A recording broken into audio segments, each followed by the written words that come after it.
Ich habe leider irgendwie fast nichts zu erzählen, aber wir machen jetzt heute so eine One-Man-Show aus dir. 5? 7? Und wir trinken heute ein schwarzes Haus-Kaffee. Mhm. Welchen? Den Blueberry Hillbilly Mountain. Hillbilly Mountain? Mein Lieblingskaffee. Mhm. Weißt du denn überhaupt noch, worum es geht? Ich habe ihn doch gestern gesehen. Was willst du denn von mir? Ah ja, hast du den gestern gesehen? Ja. Mhm. Erzähl mal. Und zwar geht es um eine junge Frau.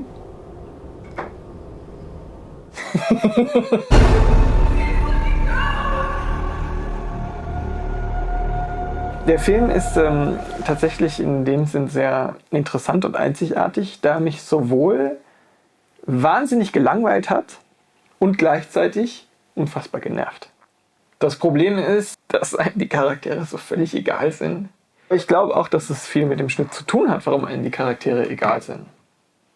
Also es ist nicht nur, weil sie langweilig geschrieben sind und eindimensionale Idioten sind, sondern auch, weil der Film durch den Schnitt überhaupt keine emotionalen Momente aufkommen lässt. Meiner Meinung nach. Allein von den Dialogen war es ja schon unmöglich, was Emotionales hinzukriegen. Ja, Jake! Nee, keiner hieß von denen Jake, oder? War keine Ahnung. Der Schnitt ist wirklich absolut unterste Schublade in dem Film.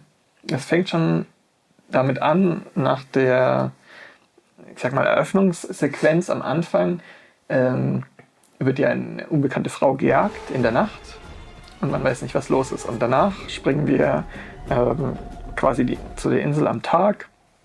Da kommt dann das Flugzeug an mit den Hauptcharakteren, die da aussteigen. Bisher ganz klassisch. Also viele von diesen Horrorfilmen fangen mit einer dunklen, düsteren Szene an, womit man noch nichts anfangen kann. Und dann springen wir ins Fröhliche und die Geschichte beginnt. Das ist auch nicht das Problem dabei, nur so wie diese Anfangssequenz geschnitten ist, hat man das Gefühl, dass der Hauptcharakter dieser Rourke ist. Weil um den geht's in dieser Szene erstmal, wenn die Leute ankommen. Smiles, everyone! Smiles! Und das wäre ja auch interessant gewesen, wenn man ihn zum Hauptcharakter gemacht hat. Aber er kommt dann im restlichen Film kaum noch vor. Er taucht immer nur mal so hier und da auf. Und es geht eigentlich um die anderen 4 oder 5 Charaktere. Aber die werden auch nur so klischeehaft und stereotyp einfach kurz mal eingeführt. It was so loud in there. I'm Patrick. I'm Gwen. Nice to meet Nice to you. meet you. Welcome to Fantasy Island. And congratulations to each of you on winning the contest. Und dann ist es halt auch einfach vom Momentary Editing, ja, also vom tatsächlichen Schnitt her, wahnsinnig schlecht geschnitten. Zum Beispiel, und das steht jetzt quasi symptomatisch für den ganzen Film, in dieser Szene gibt es einen Schnitt. Wir sehen erst die spätere Antagonistin, also die Frau mit den blonden Haaren. Und sie greift sich irgendwie einen Drink und sieht dann was anderes, geht aus dem Bild. Hello! Oh my... Ugh! Thanks. Und der Schnitt ist, in dem Moment, wo sie in der Mitte vom Bild ist, also nicht, als sie schon rausgegangen ist, aber man könnte es vielleicht rechtfertigen, wenn man halt dann im nächsten Bild die Bewegung besser aufgreift. Aber die nächste Einstellung ist so eine Supertotale von dem Ganzen. Und dann ist da beim Umschnitt aber irgendeine Säule. Also das ist schon mal so komisch. Das reißt einen schon mal raus. Und dann ist es so, dass sie in der ersten Einstellung von links nach rechts aus dem Bild geht. Und in der nächsten Einstellung, in der Supertotalen, geht die Bewegung aber von rechts nach links weiter. Also ist die Blickpunktführung völlig falsch und die Bewegung Also ist auch im gespiegelt. Flow komplett gestoppt und rausgerissen. Ja, furchtbar. Was ja das eigentliche Ziel wäre, dass man die Bilder und Geschichten nahtlos und flüssig miteinander verbindet. Wenn wir jetzt an Walter Murch denken und was der so für Regeln aufgestellt hat für den Schnitt, dann ist natürlich das Wichtigste erstmal die Emotionen vom Einschnitt in den anderen rüberzubringen.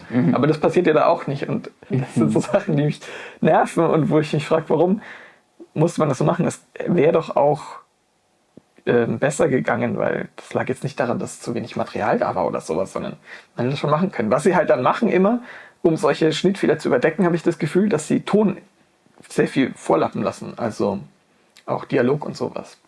Dass jetzt der Dialog schon irgendwie sage ich mal, 1,5 Sätze vor dem Schnitt ein. Und dann wird es so verbunden. Und das finde ich aber halt irgendwie ein bisschen billig. Gentlemen, I'll ask the two of you to wait at the bar. Your quarters will be ready shortly. Ist mir nicht aufgefallen. Mich hat der Film so genervt, dass ich auch über den Schnitt überhaupt nicht nachgedacht habe. Also die Dialogszenen sind wirklich absolute Katastrophe, finde ich. Und es gibt eine relativ am Anfang, wo der Charakter von Maggie Q mit Rourke spricht, also mit dem Leiter der Insel. Und es geht um ihre Fantasie. I've been helping people realize their fantasies for longer than I care to say. Often they are painfully unimaginative. Lots of sex stuff. But yours is quite abstract. You wrote, happiness and I aren't exactly compatible.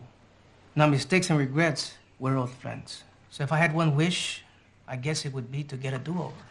Is it too late to change to sex stuff? Also erstmal finde ich das viel zu schnell geschnitten.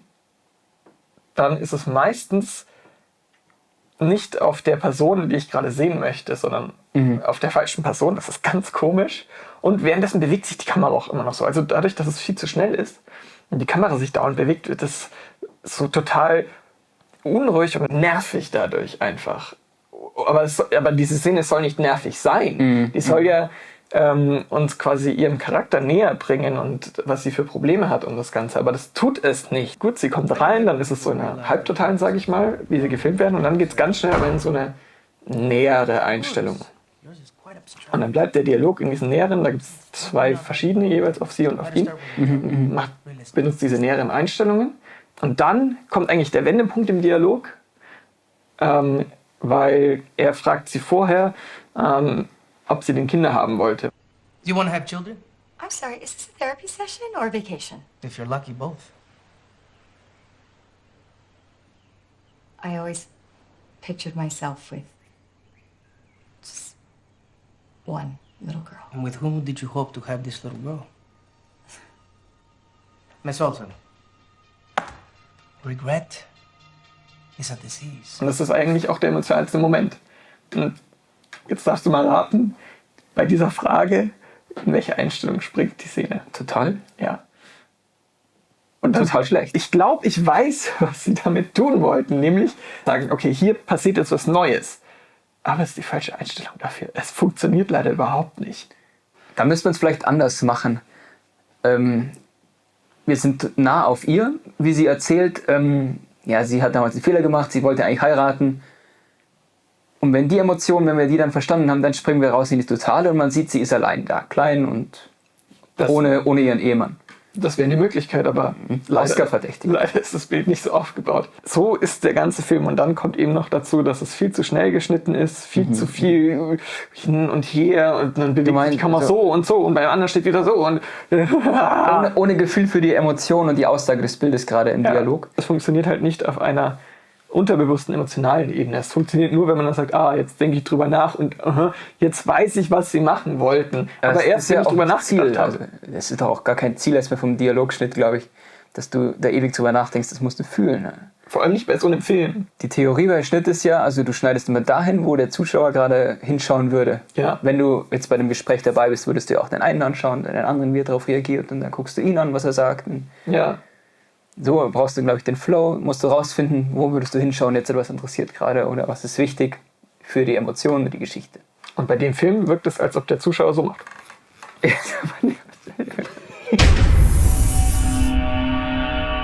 Tut mir leid, der Film hat mich einfach so genervt, der Schnitt hat mich so gelangweilt, ich kann keine Nelke geben. Ich habe für diesen Film heute leider keine Nelke.